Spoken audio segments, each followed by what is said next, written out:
j'existe grâce à ce petit carnet noir que mon papa avait dans la poche pendant la guerre 14-18. Il a fait toute la guerre.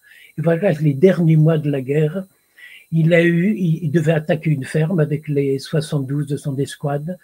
Eh bien, à 6 heures du matin, ils ont attaqué. À 10 heures du soir, ils étaient tous morts. Mais mon papa bougeait encore alors qu'il avait 7 fractures ouvertes. Et il y a une 8e fracture qu'on n'a jamais vue, qu'on a découvert qu'après, parce qu'il avait dans sa poche son livret militaire et ce carnet. Et voyez, sur son livret militaire, il y a plein de sang. Il l'avait dans la poche de sa vareuse. Et pourquoi du sang? Parce qu'une balle, il y avait 7 fractures ouvertes, mais une 8e balle a effleuré ses poumons. Et pourquoi elle n'est pas rentrée dans les poumons? Parce qu'il y avait dans ce carnet et que la balle a été déviée par ce petit carnet en sky. Voilà pourquoi j'existe. Grâce à un petit... Alors, ça c'était il y a plus de 100 ans. Ouais. J'en ai 85. Et j'ai toujours vécu mon père avec une grande bonté, une grande douceur. J'étais un grand invalide de la guerre, il avait un bras arraché, l'autre bras paralysé. Et tous les matins, on voyait maman lui faire ses pansements. Tous les matins. Et un jour, quand on se levait, ça sentait l'odeur de l'éther parce qu'elle faisait ses pansements. Il y avait des copains qui étaient là. Et tout son dos était labouré par une énorme étoile, une cicatrice. Et un jour, un de ses copains me dit à moi, tu vois, ça, mais c'est un sale boche qui a fait ça. Et mon papa s'est retourné et il m'a dit, tu vois, Nunch, il m'appelait Nunch, mon petit loup, tu vois, Nunch, il y a peut-être en Allemagne un petit garçon qui caresse la cicatrice de son papa et qui dit, c'est un sale Français qui a fait ça.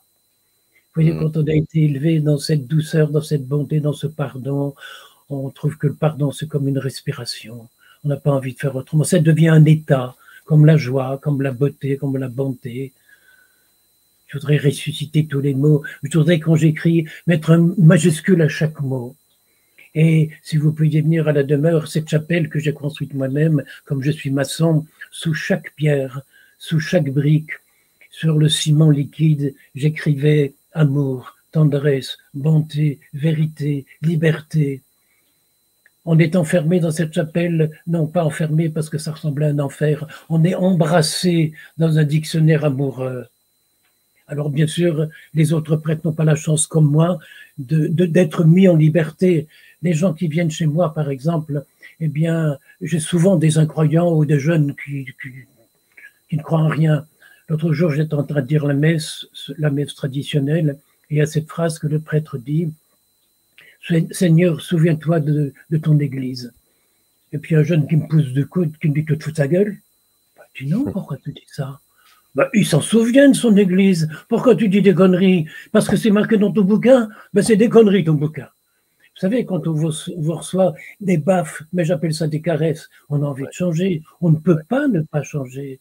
Alors maintenant, je dis, Seigneur, souviens-toi de tous les visages que prennent des églises dans le monde. Alors je pense que c'est plus vrai, ça peut toucher les gens. C'est plus une phrase toute faite, c'est quelque chose qui sort du cœur, c'est quelque chose qui sort du corps, quelquefois avec des larmes, mais avec beaucoup d'amour. GRP Caraïbes. Plus de 60% des gens qui regardent notre chaîne ne sont pas abonnés et vont manquer nos émissions futures. Abonne-toi maintenant à la chaîne pour profiter des notifications. GRP Caraïbes.